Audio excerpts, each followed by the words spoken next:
વિદ્યાની આડમાં યુવતીને જીવલેણ ડામ અપાયાની આશંકા છે।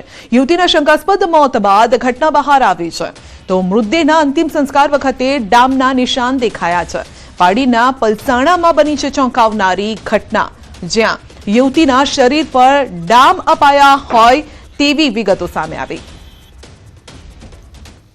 તો અંગે જ વધુ અપડેટ મેળવીશું। સહયોગી ભરત આપણી સાથે જોડાઈ ગયા છે ને તેમની પાસેથી જ વધુ વિગત લેવાનો પ્રયત્ન કરીશું। જી ભરત, યુવતીને ડામ અપાયા હોવાની શંકા છે, શું વધુ વિગત?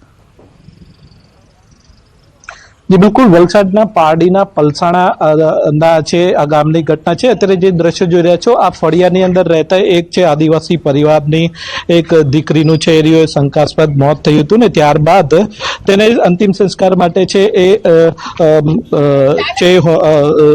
स्मशान भूमि सुधी लई जवामां आवे छे ने त्यार जोके त्यां आगळ छे मृतदेह छे वींटाळेली हालतमां हतो, परंतु गाम लोकोए जे मृतदेह छे तेना पर कोई शंकास्पद ईजाना छे निशान जोया હતા।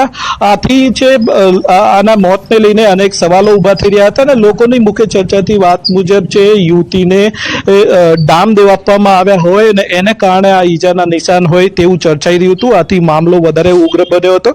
પોલીસને સુધી વાત પહોંચતા હવે પોલીસે પણ આ મામલે તપાસ હાથ ધરી છે અને આ મૃતદેહના પોસ્ટમોર્ટમ છે એ કરવા સહિતની કાર્યવાહી હાથ ધરી હતી। જોકે હજુ સુધી પોસ્ટમોર્ટમ રિપોર્ટ આવ્યો નથી, આથી પોલીસ પણ અત્યાર સુધી આ મામલે કંઈ કહેવા તૈયાર નથી।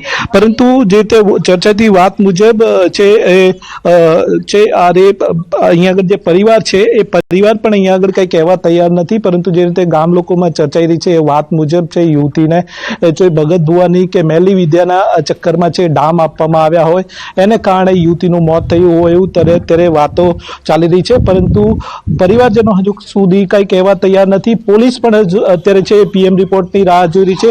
જે તે આક્ષેપો થઈ રહ્યા છે કે તંત્ર મંત્ર અને મેલી વિદ્યાના ચક્કરમાં આ યુવતીને ડામ આપવામાં આવ્યા હોય તેવું ચર્ચાઈ રહ્યું છે, પરંતુ પોલીસ અત્યાર સુધી છે એ જે આક્ષેપો છે એને સમર્થન નથી આપતું। પોલીસને પણ કહેવું છે કે જે અત્યારે પીએમ રિપોર્ટ આવે એ પહેલા કંઈક કહેવું છે એ મુશ્કેલ છે, કારણ કે પોલીસ છે પીએમ રિપોર્ટ આવ્યા બાદ જ આ મામલે હવે આગળ ફરિયાદ દાખલ કરશે। હજુ સુધી પોલીસે આ મામલે કોઈ ફરિયાદ દાખલ નથી કરી, પરંતુ જે રીતે વાત બહાર આવી રહી છે એને લઈને પોલીસે હવે આ મામલે જે મૃતક છે તેના પરિવારજનોની સાથે સાથે આસપાસના લોકો અને જે ગામ લોકો છે તેની પણ પૂછપરછ છે આ મામલે શરૂ કરી છે। જોકે હજુ સુધી જે રીતે આક્ષેપો થઈ રહ્યા છે ને વાત ચાલી રહી છે કે ભાઈ જે યુવતીને છે એ ભગત ભુવાના ચક્કરમાં ડામ આપવામાં આવ્યા છે તેને હજુ સુધી પરિવાર સમર્થન નથી કરતું કે નથી પોલીસ સમર્થન કરતું, પરંતુ લોકોમાં આમ જે યુવતીના મોતને લઈને એ મામલો ખૂબ જ ચર્ચામાં છે। મળતી માહિતી મુજબ અઠવાડિયા અગાઉ યુવતીને છે એ હોસ્પિટલમાં દાખલ કરવામાં આવી હતી, પ્રથમ પારડી અને ત્યારબાદ વલસાડની હોસ્પિટલમાં પણ દાખલ કરવામાં આવી હતી। ત્યારબાદ તેનું 14 તારીખે મોત થતાં અહીંયા આગળ જે પલસાણાનું જે સ્મશાન ગૃહ છે ત્યાં આગળ તેને મૃતદેહને અંતિમ સંસ્કાર કરવા જઈ રહ્યા હતા એ વખતે જ સમગ્ર મામલો બહાર આવ્યો હતો અને આ મુદ્દો ચર્ચાનું કેન્દ્ર બન્યો છે। પોલીસે હવે ર્યુમર્સના આધારે છે એ તપાસ હાથ ધરી છે। બિલકુલ, આપનો આભાર અમારી સાથે જોડાવા બદલ। પોલીસ તપાસમાં હવે વધુ વિગતો બહાર આવી શકે છે।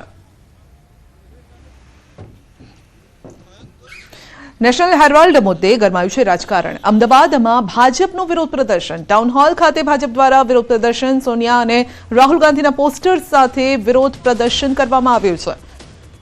તો બીજેપીના કાર્યકર્તાઓ અને નેતાઓ પણ આ વિરોધમાં જોડાયા છે। અમદાવાદમાં ભાજપનું વિરોધ પ્રદર્શન। બુલેટિનમાં અત્યારે બસ આટલું જ, રજા આપશો। નમસ્કાર।